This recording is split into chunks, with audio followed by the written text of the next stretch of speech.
আরও শুকান লাগবে, শুকানই হয় না।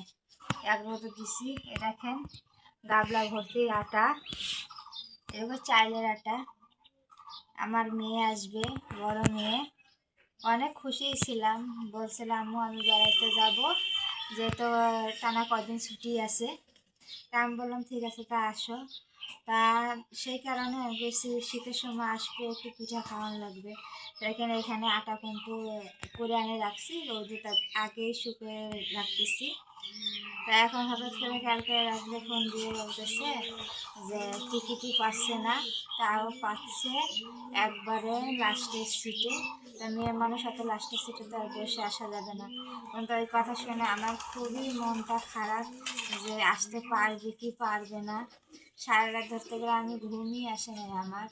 আমি ফজরে নামাজ পড়ছি, আল্লাহর কাছে বলতেছি যেন সুস্থ সহমতে আমার মেয়ে আসতে পারে। একদম ভালো লাগতেছে না।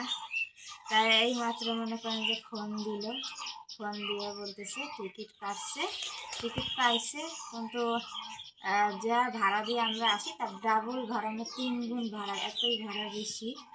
তারপরে হোক, ভাড়া নেয়নি। তারপরে আল্লাহর রহমতে আসুক, সেটাই হলোই। তো এই যে আটাগুলো ভালো করে শুকানো হয় নাই, তা আজকে আবার নাড়ে দিব, একবারে শুকিয়ে রাখবো, সে কারণে নিছি। আর মনটা অনেক খুশি লাগতেছে। এখন ছাদে নিয়ে যাব, মানে সকাল থেকে কিন্তু মন একদম খারাপ ছিল যে আসতে পারবে, মনে হচ্ছিল না যে আসতে পারবে। তাই একটু আগে ফোন দিল, ফোন দিয়ে বললো যে টিকিট কাটতে পারছে।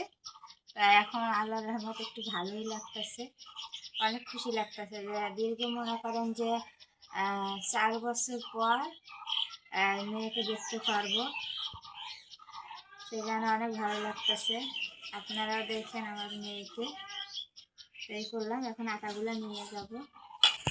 এই যে আপনাদের একটা জিনিস দেখাই, আমার মেয়ের জন্য রাখছি অনেক। এখানে এই যে আমাদের পেয়ারা গাছগুলো কিন্তু খুবই মিষ্টি পেয়ারা, এগুলো ছোট গাছ, তা কেবল 3-4টা করে এমন ধরে। এখানে সকালে একটা ছিল, ওইটা আমি বাইরে রাখছি, আর পাখিতে খায়া ফেলায়। মানে পেয়ারাগুলো এতই মিষ্টি। আর এই যে দেখেন, এই যে এখনো কিন্তু একটা আছে, মানে পলি বাইরে রাখছি। তো আমার বড় মেয়ে বলতেছে মা আমি পেয়ারা খাই। আমি বলতেছি না, 2টা পেয়ারা আছে, আমার বড় মেয়ে আসবে, ও খাবে। তো একটা আমি বাইরে রাখছি, আর এটাও পারবো, হয়ে গেছে। আমি পাখিতে এতই মিষ্টি যে পাখি খায় ফেলায়। আর এই যে দেখেন এটা কি রাখছি, এটা কিন্তু তীরের খাজা, সচরাচর পাওয়া যায় না। ছোটোবেলায় এটা কিন্তু খুবই খাইছি। তো এগুলো আমার শ্বশুর ভাঙ্গে গেছে রে, অনেকগুলো আনছিল, প্রায় 8টা আনছিল। তা আমি সেখান থেকে একটা রাইখে দিছি ওর জন্য। অনেক দিন হয়েছে আনছে, সেইখানে কেমন হয়ে গেছে, বেঁকা হয়ে গেছে, যেন সোজা করতে যে ভাঙ্গিয়ে ফেলাইলাম, গুঁড়ো গুঁড়ো হয়ে গেল বলেন। তো এটাও রাখছি, ওই যদি আসে আল্লাহ রহমতে ওই খাবে আমার মেয়ে।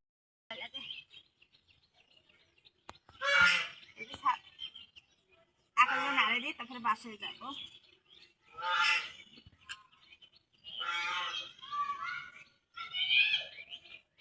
আমরা কিন্তু এভাবেই রাখা শিখিয়ে রাখি।